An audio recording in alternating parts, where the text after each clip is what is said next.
Hello everyone, welcome on my channel. It's a great pleasure to be here in Marciac with Mr. Corey Wong. Hi Corey. Great to be here. Thanks for having me. Thanks a lot for having us here. You will be playing in few hours here at the festival Jazz in Marciac. Yeah. It's a great pleasure to have you here. So I think a lot of guitar players here in France already know you. I want to start directly the interview with what was your first contact with the guitar, how it began for you? I grew up watching MTV after school. So when I was watching TV after school, I would see all these bands and it would make me feel something. You know, I would go home and watch these music videos and the music would make me feel something. And the guitar and the energy and the drive of it just had this thing to it that I was curious about. So I actually started on the bass, and I loved the bass. A lot of my favorite bands were Red Hot Chili Peppers, Primus, that sort of stuff. So Green Day. When I was first starting, so I loved the bass, and then I moved over to guitar, and similar sort of thing where I just wanted to be able to capture energy, share, and write music that I could express my own emotion, but help people find theirs as well. Okay. And did you took private lessons, or have you done any music school to learn At guitar? first, when I started, I was self-taught. I bought a bunch of guitar tab books. I was looking at lessons online, found a lot of online lessons and things like that. Then eventually started taking some private lessons. Played in the school band, the jazz band at school, and some of those sort of things, and started taking some more private lessons and ensemble lessons, and then went to college for music as well. Okay. Yeah, so I have a degree in guitar performance. Okay. Yeah. Okay. You talked about your main influences, Red Hot Chili Peppers. You talked about in previous interviews, John Mayer and so on. Yeah. Do you have any other musicians you love, you absolutely love? Yeah, there's a couple guitar players that have really influenced me that, well, actually, I would say there's three that I can think of that are huge influences on me, but people don't talk about them as often as I think they should. Yeah. The first one being Dave Williams. Okay. He played on a lot of recordings that Quincy Jones produced. Yeah.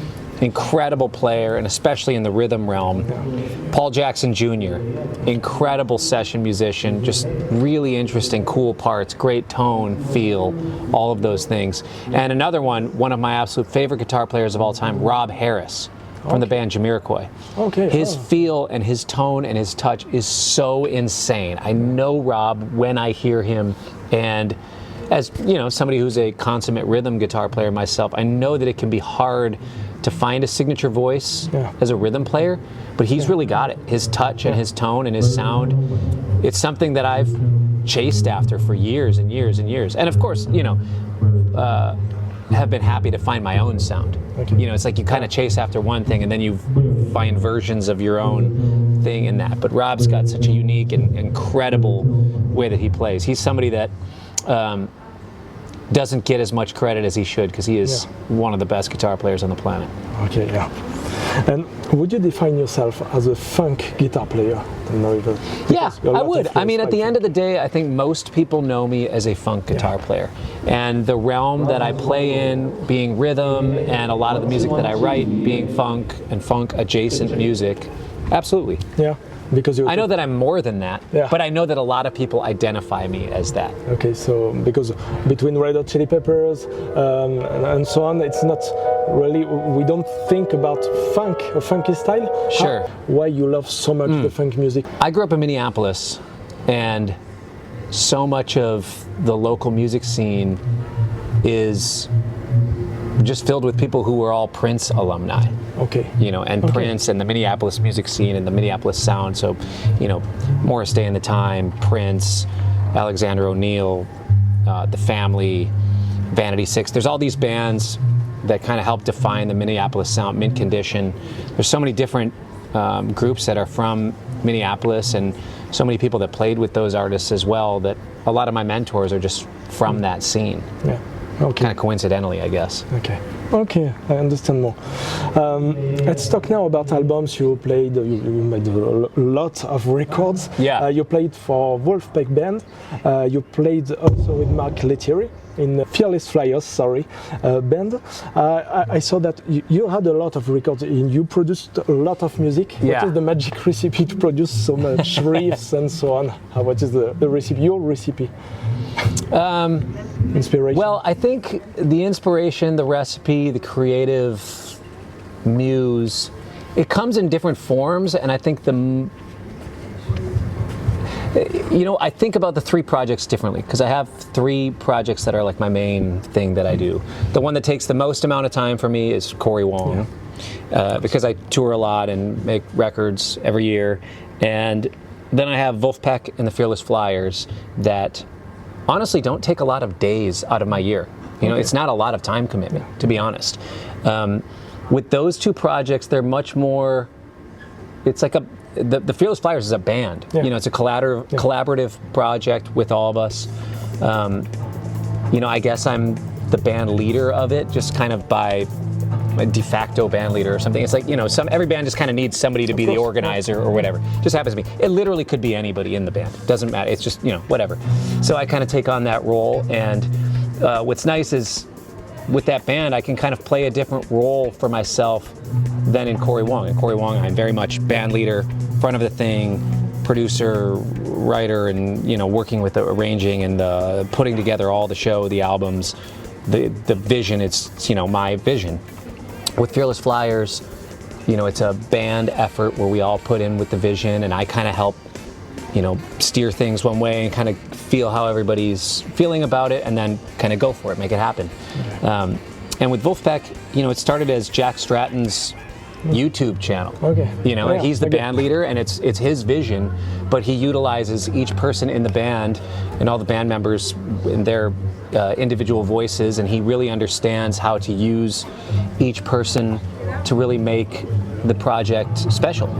So when we come together, it's a really unique thing. But my role in each of those is very different. So in Vulfpeck, it's a member of the band, but part of the band, and just play my role. I can just chill, help be a part of a vision, and also use my creative energy as well. And Jack and I talk about things all the time. With Fearless Flyers, a little more of my own vision in that, and then with Cory Wong, it is kind of solely that. So I think my role in those three projects is very different. So it uses a different part of my brain, but then also I think the creativity of it, they never interfere with each other in my brain because the roles are different. So yeah, it's really fun. It's nice to have those different outlets. It's very complementary, I guess, between these projects. So, do you have for Cory Wong project a next album in the pipe, perhaps? Yes, I have a new album that is coming out in August, mid-August. It is called The Lucky One. I've had a few singles that have come out now, and I'm really excited. Vinyl pre-order is for sale now, just started, and I'm really excited about it. This is a super fun album. This one I focused more, it's a studio album, and I really focused a lot more. As far as my guitar playing goes, I explored some different space. I got into a lot more lead guitar. And honestly, I think there's two songs in there that I think are my best guitar solos I've ever played.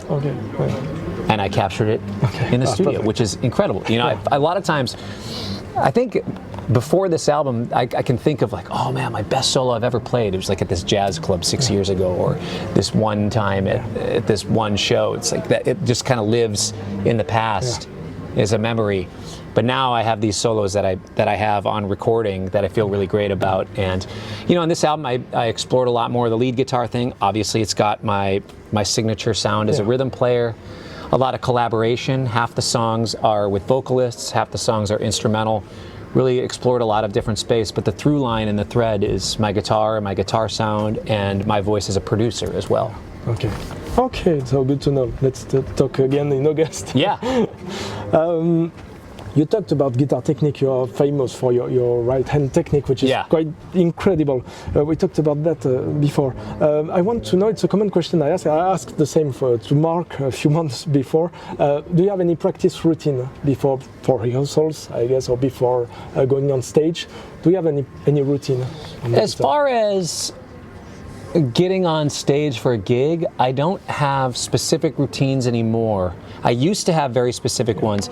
The main thing I do is just make sure that I'm physically that I'm loose and that I'm not really holding tension in my body, holding tension in my arms and wrist. But mostly the main thing that I focus on is my mental focus and my mental awareness, making sure that I'm in the right state of mind and in the right place in my head. And there's a lot of steps that I take to make sure that we as a band get there. Some of it even being as simple as just like, we have wardrobe for the show. You know, a lot of bands are just wearing their clothes from the day, and then it's just kind of like, I don't know, we just kind of get on stage. It's kind of just,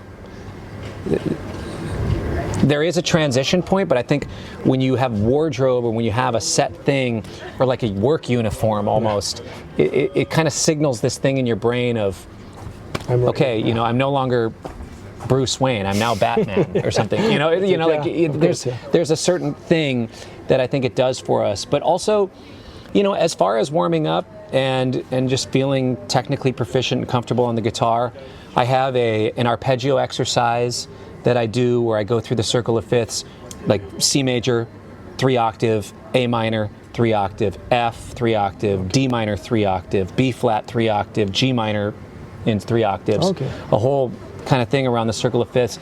I talk about it in my guitar course. There's actually, in my guitar course, I talk about all the main exercises that I do to make sure that my coordination is together. So a lot of times, I guess when I say I figure out that I'm loose and not holding tension, a lot of that is in my right hand. Some of it's in my left hand to make sure things are working. But more than anything, the important thing for me is that my hands are working together, that there's synchronicity between the two. And the exercises that I have in my guitar course, they're all ones really that focus on making sure the hands are working together. Because if this hand's working and this isn't, I'm still going to sound like, I'm just going to sound like garbage. It doesn't matter if one hand's 100% that day. If the other one's not working, it's not going to happen. And talking about this hand, if you want to give us some advice for young guitar players to be better on rhythm or to work on this technique, what would be the most efficient thing to practice? You know, a lot of people think about practicing with the metronome and they think, how do I improve my time? How do I improve my rhythm? And they just turn on the metronome and play along and just try to get better by playing along with the metronome. And that does help. But I think when it comes to guitar playing, I talk about this in my guitar course as well. With a lot of the exercises that I do and that I teach, it's all about maximum efficiency to really get your goals. And I think when it comes to playing time, when it comes to the right hand exercises, you have to separate things to really find where the problem areas are. So, you know, it's like if you're having an issue with your car, it's like, I know something's bumpy when I go here. It's like, is it the tire or is it the wheel? Let's determine the difference between the two. You know, a mechanic is going to take a look at the wheel is different than the tire, which is different than the suspension and all that. Like, there's all these different parts. When somebody's like, I don't know, just make sure it doesn't bump anymore. I try to take a look under the hood of the guitar player and say, okay, is it your mental awareness of time or is it your execution of the time? And I like to separate those two things. And I talk about this in my course, but the actual mental awareness of time is, do you actually hear when something is perfectly in time, when it's a little behind the beat, when it's ahead of the beat? And you'd be surprised to find a lot of people's tolerance is calibrated wider than others. And I think the mental awareness side of things, you can train yourself to calibrate your timing much tighter. Where some people might be like, oh, this is kind of in time. It's like, nah, let's tighten that awareness of time up. And then eventually, when you can hear that bullseye every time, then it just informs you. It informs you. It doesn't always mean that playing in perfect time is the right thing. Sometimes things can be metronomic. A lot of times you want the time to breathe a little bit. But the mental awareness of that, what am I hearing? Do I hear where it's placed? And then I can choose, then the other side of that is the execution. So I can hear the awareness of time and that little that margin of error or whatever. Now, can I nail it? I can see exactly where the bullseye is. Can I throw it at that place of the dartboard every time? And you don't always want to throw bullseyes. Sometimes you want to throw a triple 20, or you want to throw to this one. You're playing a game where you want to hit other parts of the dartboard. And the awareness of calibrating that sort of thing is the mental awareness side. Okay, I'm going for this. And then the execution of it is, are you landing it there? So when practicing along with the metronome or practicing rhythm, it's important to separate those two things, because odds are it's one or the other. Or one of them is kind of fine. Like, yeah, your mental awareness is fine, but it's just you're not executing it right. Or your execution is great. You're shredding player, but you just got to pay attention more to where the center of the time is. Okay, it's very interesting. Okay, yeah. To separate the both aspects. Now, on the theoretical point of view of the music, if we want to work on something, what is the most important thing to you? Triads or I don't know, music theory in general? Do you have any advice to give us? I think the one general piece of advice for guitar players is the sooner you can start thinking of the things you're playing as musical tools and sounds rather than shapes, the better off you're going to be. I think most of the time we as guitar players, when we first get started, it's, oh, here's this shape, and here's this shape. And we play by shapes and we see them. It's very visual. It's wonderful because you can move these shapes up and down the fretboard and you can sound awesome. You got a lot of tools all of a sudden. But I think the problem, why a lot of people feel like, oh, I'm boxed in with the pentatonic scale. You hear that phrase all the time. Oh, I just feel boxed in. Well, you're playing a box. That's how you're thinking about it. You're thinking of it as this this box on the fretboard. So the sooner you can get yourself to think about those things as notes, as scales that can be linear and move and weave melodic lines, the faster you'll get out of those traps of, oh, I feel like I'm in a box, or I feel like I'm playing shapes. And it really does make a more musical player. Because a lot of times, as guitar players, we end up playing shapes. And I can hear when somebody's playing shapes. And I can hear when somebody's playing music. And I think a lot of piano players might be able to recognize, oh, that's a piano shape. On the guitar, I think, I mean, you know what I'm talking about. You can just start to hear shapes. Yeah, of course. And that's where it gets dangerous, because yes, it is technically music, but I think a lot of times we as guitar players will allow our fingers to guide us rather than our ear and the melody that we're really hearing. And that's a dangerous place to be. For the sake of art. Yeah, of course. Yeah. Thanks a lot, Corey, for answering all of these questions. I guess you have pretty much work to do before the show tonight. I just want to summarize where we can find you. So we can find you on Instagram, on your website. Yeah, I'm all over the internet. Wherever you find people on the internet, I'm there. And if we want to take some courses, as you talked before. You can just search Corey Wong Guitar Course. I have a 6 hours worth of lessons that you get all at once. And I have a YouTube channel that has some stuff. You can find my music there, Spotify, Apple Music, wherever. You have also a great podcast, Wong Notes, which is fantastic. Thank you. I want to say that because it's a fun podcast to do. Yeah, during driving, it's perfect. And we learn a lot of things. I do too. I like doing the podcast because really what it is a good excuse for me to have an hour and a half conversation with some of my favorite musicians in the world and ask them the questions that I want to ask personally. Same for me with you today, so I can fully understand. Thanks a lot, Corey. Yeah, thanks for having me. Have a great day and good luck for your show. Thank you. Appreciate it.